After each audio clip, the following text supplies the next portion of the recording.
All right, today we are diving deep into something we deal with every single second of our lives, the states of matter. Seriously, from the device you're watching this on to the very air you're breathing, it's all running on the same set of simple but really powerful rules. So let's just kick things off with a little riddle.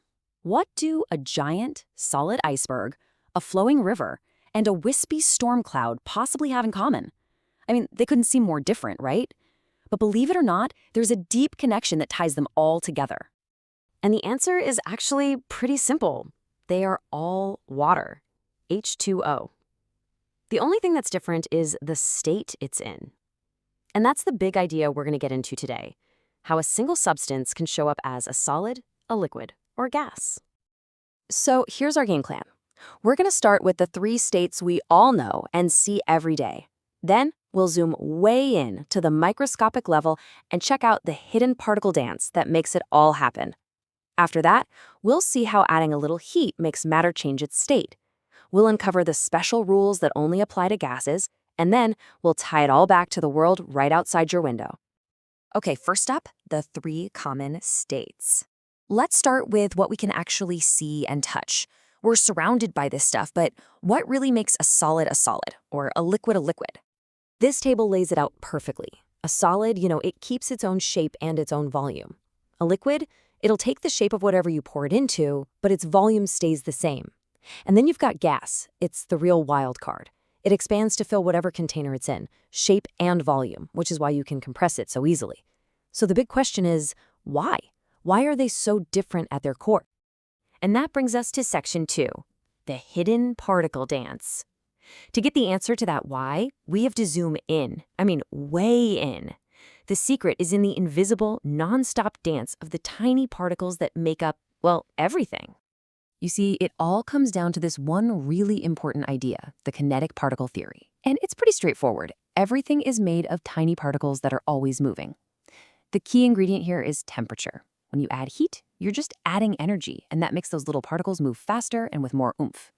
That one single idea explains everything else. So let's see how that works. In a solid, the particles are locked in place by really strong bonds. They're just kind of vibrating where they are, like people stuck in their assigned seats. In a liquid, those bonds are a bit weaker. The particles can actually slide past each other, more like people mingling at a party. And in a gas, the bonds are pretty much gone. The particles are super far apart and just flying around randomly. That's why you can squish a gas so easily. You're mostly just squeezing empty space. Okay, section 3, heating up. So now that we know what the particles are doing, let's see what happens when we crank up the temperature and make them change their dance moves. Just picture an ice cube. It's a solid, right? Its particles are just vibrating in their fixed spots. But as we add heat, they vibrate more and more frantically until, bam, they hit the melting point. Now the energy starts breaking those bonds holding them together, and it becomes a liquid. If we keep adding heat, the particles go even crazier until they have enough energy to break free completely at the boiling point and escape as a gas. Now get this, because this part is kind of wild. While an ice cube is melting, its temperature is stuck at 0 degrees Celsius. The extra heat you're adding isn't making it hotter. It's being used for one thing and one thing only, to break those particle bonds. As soon as all the ice has melted, then the temperature of the water can start to climb again. And the exact same thing happens when it's boiling. Oh, and when a liquid turns into a gas, it's not always the same thing. There's evaporation, which is that slow process that happens just on the surface, like a puddle drying up on a warm day. That can happen at any temperature. But then there's boiling. That's a fast, all-out process that happens through the entire liquid, and it only happens at one specific temperature, the boiling point. And that boiling point, it's not set in stone. It actually depends on the air pressure pushing down on the liquid. Down here at sea level, water boils at 100 degrees Celsius. But if you go way up a mountain where the air pressure is lower, water actually boils at a cooler temperature. It's why it can take forever to cook pasta in the mountains. On the flip side, a pressure cooker raises the pressure, which raises the boiling point and cooks your food way faster. All right, on to section 4, the special rules for gases. Because their particles are so spread out and energetic, gases follow some very cool and predictable rules. See, with all that empty space between the particles, the three big properties of a gas, its pressure, its volume, and its temperature, they're all tied together. Think of it like they're three levers on a machine. If you pull one, you can be sure one of the others is going to move. And this whole relationship is described by what we call the gas laws. And don't worry about the formulas, the key is just the simple connections. Boyle's law: if you squeeze a gas into a smaller space, its pressure goes up. Charles's law: if you heat up a balloon, it gets bigger. Gay-Lussac's law: heat up a sealed cannon and the pressure inside builds and builds until it could even explode. They're simple rules, but they are incredibly powerful. Okay, section 5, matter in our world. So we've gone through all the theory, now let's bring it back home and see where all this stuff is happening every single day. We started with water, so let's end with it. The atmosphere is like the perfect showcase for the states of matter. We see water as a solid and snow, ice, and hail. As a liquid, it makes up clouds and mist.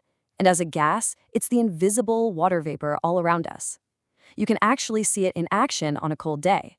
The warm, gassy water vapor in your breath hits the cold air and instantly condenses into a tiny, visible cloud of liquid water droplets.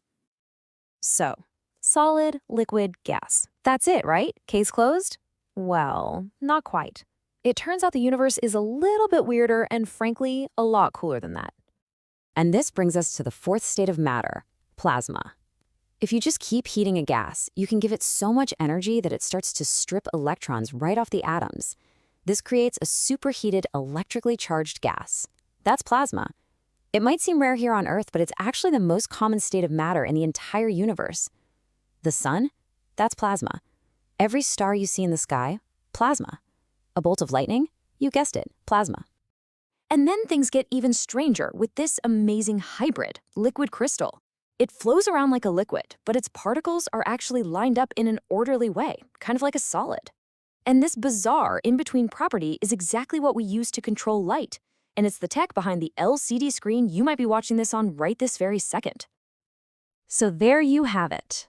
We started with the 3 we all know, but now we've actually explored 5 different states of matter: solid, liquid, gas, plasma, and liquid crystal.